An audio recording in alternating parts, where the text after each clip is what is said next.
Terakhir kali kita beli jet tempur dalam skala besar itu terakhir kali itu eranya Pak Harto tuh, tahun 90-an. TNI AU menempatkan Rafale ini nanti di dua home base ya. Pertama sekarang di Lanut Rusmin Nurjadin Pekanbaru. Nanti yang kedua di Lanut Supadio Pontianak. Jadi pesannya sangat jelas. Ini untuk mengamankan Laut Cina Selatan seperti itu. Mengamankan Laut Natuna Utara yang berbatasan dengan Laut Cina Selatan. Berpotensi terjadi konflik dan kebetulan jet tempur tercanggih yang Indonesia miliki sekarang itu ditempatkan di sana. Pemberitaan soal alutsista di Pemerintahan Prabowo sendiri di Okesor.com bagaimana? Ya, Bang Kapit, selama 1 tahun pemerintahnya Prabowo nih, sebelumnya kan Prabowo kan jadi Menhan. Ya. Pak Prabowo itu memborong nih berbagai macam alutsista. Ya, salah satunya 42 Rafale. Udah gitu ada drone tempur dari Turki. Dari Turki. Rencana juga kita mau beli pesawat J-10 dari Cina yang udah battle proven ya waktu perang Pakistan dan India. Ya di saat itu kan J-10 itu kan menjatuhkan 5 pesawat Rafale ya kan. War proven ya bahasanya. Ya. Dan rencananya kita juga mendapat hibah nih pengkapit dari Italia yaitu kapal induk Giuseppe Garibaldi. Nah, DPR Komisi 1 pun sudah memberi lampu hijau lah, udah setuju lah hibah itu. Tapi kan dan kita juga telah dibawa ke Italia untuk dipelajari lah secara spesifikasi kapal induk itu. Tapi ngomongin soal spesifikasi lebih baik kita ngomongin sama ahlinya nih. Siap. Nih, kita udah kedatangan tamu Mas Erik Purnama Putra, analis dari ISDS. Mas Erik, langsung aja nih. Kita bahas soal Rafale dulu kali ya Bang ya. Rafale itu pemerintah membeli langsung nggak tanggung-tanggung 42. Itu kalau boleh dibilang kayak gimana sih sistemnya, belinya seperti apa? Mungkin bisa ceritakan dulu. Ya. Kebetulan Rafale ini baru datang dan baru serah terima secara resmi di Lanut Halim kemarin Senin ya oleh Presiden dan Menhan. Bagi saya ini sebuah capaian modernisasi yang sudah lama dinantikan ya mungkin oleh TNI dan Kementerian Pertahanan. Kenapa? Terakhir kali kita beli jet tempur dalam skala besar itu terakhir kali itu eranya Pak Harto tuh, tahun 90-an ketika kita mendatangkan jet F-16 Eagle waktu itu kan dari Amerika. Nah setelah ternyata kan usia F-16 yang kita pakai dan kita andalkan ini sudah 40 tahunan dan sehingga meskipun sudah diremajakan tetap teknologinya kan tetap tua.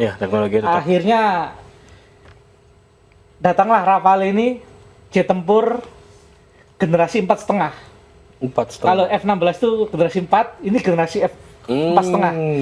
Mendekati generasi 5 yang steel, teknologinya steel. Nah, cuma tidak ada teknologi steel aja, tapi untuk jet tempur ini termasuk yang canggih. Grade A lah ya. Grade A. Terkenal dan sudah teruji di beberapa medan pertempuran. Dan ini kontraknya kan diteken ketika Pak Prabowo jadi Menteri Pertahanan 2002. Jadi butuh waktu 4 tahun ya untuk kontrak dan sampai datang. Dan kita belinya kan 42 unit ya. Batch pertama itu 6 unit datang. Nanti 18 unit datang tahun depan. Dan sisa 18 unit terakhir 2028 atau 2009 lah. Artinya itu baru ya? Sangat baru. Jadi sangat bukan bekas atau apa, tapi emang baru peremajaannya baru. Makanya gitu. Dicicil juga datangnya kan, karena belum ada juga barangnya di sana di Prancisnya seperti itu. Tapi kalau ngelihat spesifikasi Rafale sendiri tadi ini 4,5 ya ini, tapi buat orang awam nih itu buat apa sih Rafale itu spesifikasinya? Nah kita lihat TNI AU menempatkan Rafale ini nanti di dua home base ya. Pertama sekarang di Lanut Rusmin Nurjadin Pekanbaru. Nanti yang kedua di Lanut Supadio Pontianak. Kita lihat posisinya itu kalau di peta itu agak ke utara. Jadi pesannya sangat jelas. Ini untuk mengamankan Laut Cina Selatan seperti itu. Mengamankan Laut Natuna Utara yang berbatasan dengan Laut Cina Selatan. Kebetulan wilayah lautan kita itu juga bersinggungan. Kalau melihat merujuk Nine Dash Line versi Cina, mereka mengklaim Laut Natuna Utara itu bagian dari mereka. Seperti itu. Nah, itu dispute seperti itu yang sampai sekarang belum selesai sehingga kayaknya TNI AU memperkuat memperkuat armada untuk mengamankan wilayah utara seperti itu. Karena masih ada konflik juga ya di sana soal Laut Cina Selatan. Sangat berpotensi terjadi konflik dan kebetulan jet tempur tercanggih yang Indonesia miliki sekarang itu ditempatkan di sana sehingga TNI AU sangat mewaspadai daerah utara seperti itu. Oke. Jadi memang konflik di Cina sendiri menjadi salah satu isu geopolitik yang paling diwaspadai di Indonesia gitu. Sangat karena kalau kita lihat sebelumnya ya, bahkan bukan tentara, ini nelayan dalam tanda kutip nelayan Cina itu sering masuk tuh. Bayangin tuh. Iya. Mereka masuk, tapi uniknya itu mereka dikawal. Ada namanya China Coast Guard dah. Bakamla kalau di sini kita Bakamla. Iya. Mereka kalau nelayan sampai 1000 km jauh dari daratan sampai ke wilayah kita tuh, mereka itu ada yang ngawal kayak gitu tuh. Buset. Tujuannya apa? Selain untuk mencari ikan lah, bahasa mereka mencari ikan. Dan juga mereka tuh sebenarnya untuk menunjukkan eksistensi mereka. Untuk mata-mata juga mungkin ya. Untuk ngelihat juga. Nah, untuk ya sambil memantau mungkin. Cek jalur lah bahasanya. Cek jalur. Lah, ini kalau kita diamkan, nanti mereka lama-lama makin menjorok wilayah kita. Gitu aja. Ini juga ya, Bang ya. Sehingga kita akhirnya kayak TNI AL itu mengarahkan kapal perang ke sana untuk mengusir. Karena tapi nggak ada kayak diusir, pergi sendiri atau sempat ada konflik gitu? Tetap mereka pergi. Ketika kalau kita balik lagi kapal perangnya ditarik, mereka balik lagi kan kayak gitu tuh. Beberapa tahun yang lalu sering kan terjadi konflik gitu. Kita udah berapa nih kapal Coast Guard Cina sama TNI AL, kapal perang TNI AL sudah. Tapi ya tidak sampai terjadi adu tembakan lah. Adu tembakan lah ya. Beda kalau Cina sama Filipina udah berkali-kali itu. Kalau Cina Filipina itu hubungannya sangat panas. Karena lebih dekat dari Filipina. Lebih dekat dan kebetulan juga wilayahnya mereka saling caplok-mencaplok gitu tuh. Pakai Nendeslen. Cina pakai Nendeslen untuk mengklaim wilayah. Wilayah dia. Merujuk mereka peta tradisional mereka. Padahal kan dalam tatanan dunia yang modern itu patokannya UNCLOS kan yang disetujui oleh PBB sebenarnya. Termasuk Natuna ya Natuna itu juga dianggap sama mereka kan landas itu kan. Makanya selain kita pengadaan jet tempur, TNI AU ini kan sudah kontrak juga tuh beli drone dari Turki kan. Kebetulan dari Turki. Ada 2 nanti dari perusahaan Baykar dan 1 Turkish Aerospace Industry TAI. Nanti drone-drone kita itu mau ditempatkan di Lanut yang di Natuna itu nanti.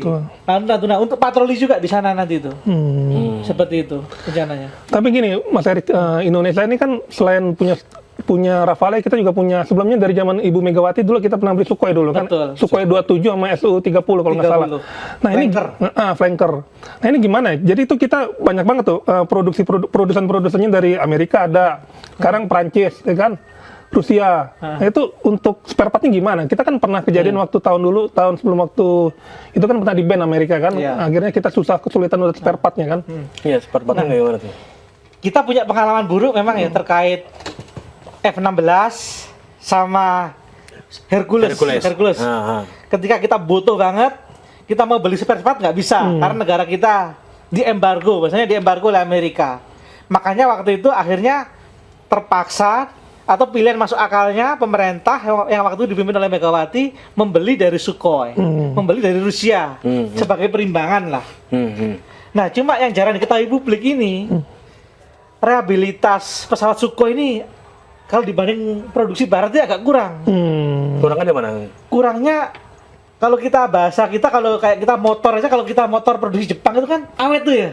Dipakai itu awet, perbaikannya gampang. Oke. Nah, kalau Sukhoi ini kayak udah setahun diperbaiki, agak harus ada bermasalah lagi. Nah, kelemahan Sukhoi ini sampai sekarang mereka itu pelit teknologi loh. Makanya kalau kita ada masalah Sukhoi, kita itu nggak bisa benerin di sini. Kalau F-16 kita tuh udah bisa benerin kadang itu. Akhirnya kita kirimnya kemana? Ke Belarusia. Belarusia ini kan negara yang sangat dekat sekali dengan Rusia kan.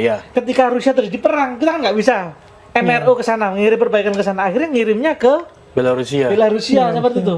Ini 2 kendala ini yang kita hadapin ini. Kita punya F-16 dan kita punya Sukhoi, permasalahan seperti itu. Oh, susah di spare part ya. Nah, Nah, untuk Rafale ini spare partnya kayak gimana? Ada jaminan atau kayak gimana? Nah, Terlepas dari ini baru ya. Ya, kebetulan kalau kita lihat hubungan hubungan dan geopolitik, kita melihat ya, kalau Prancis ini kayaknya bukan negara yang tipikalnya kayak Amerika yang banyak ngatur. Oke, Kayak banyak ngatur. yes, Kalau F-16 misal, memang ada. Kalau kamu beli ini nggak boleh dipakai ini. Kalau Rafale kayak sebetulnya nggak ada. Dan kebetulan juga hubungan presiden kedua negara ini sangat dekat. Dan juga sepengetahuan saya di kontrak tidak ada misal, Rafale tidak boleh dipakai ini. Ketiga kita beli Rafale sekaligus kita kirim pelatihan awaknya, pelatihan pilotnya, dan sekaligus spare partnya nanti. Seperti itu. Jadi untuk mengapa akhirnya ketika itu Pak Prabowo Menhan memilih Rafale, akhirnya dipilih jalan tengah lah ini. Jalan tengah ketika akhirnya nggak mau terlalu dijerat oleh kayak Amerika yang banyak aturan atau teknologinya Rusia. Rusia itu enak. Nggak ada banyak aturan, cuma itu tadi pelit. Durabilitasnya itu, teknologinya itu susah. Iya. Susah. Artinya pemerintah memilih Prancis karena Prancis bisa dibilang bukan negara yang punya hegemoni sehingga punya banyak aturan kalau misalkan jual beli dengan mereka. Dan juga nggak punya latar belakang yang pernah kayak mengembargo kita, nggak pernah intervensi kita, kayak gitu-gitu tuh. Dengar-dengar pemerintah Indonesia juga agak sedikit trauma bertransaksi dengan Amerika karena embargo itu. Sangat sekali. Pak Prabowo ini sepengetahuan saya punya trauma dan sentimen pribadi dengan Amerika. Dia juga kebetulan kan kita menyimpang sedikit pernah masuk blacklist Amerika kan, sehingga nggak bisa masuk 20 tahun nggak bisa masuk Amerika. Dia baru dicabut ketika dia berstatus sebagai Menhan, akhirnya bisa ke Pentagon tuh.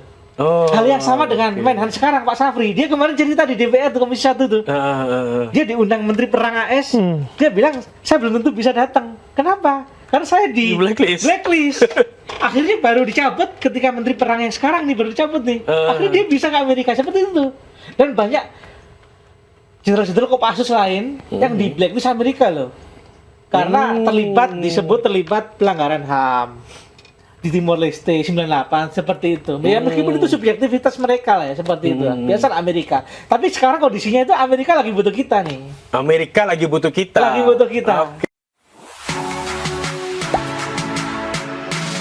Gak sempet baca? Dengerin aja. Klik icon text to speech di okezone.com.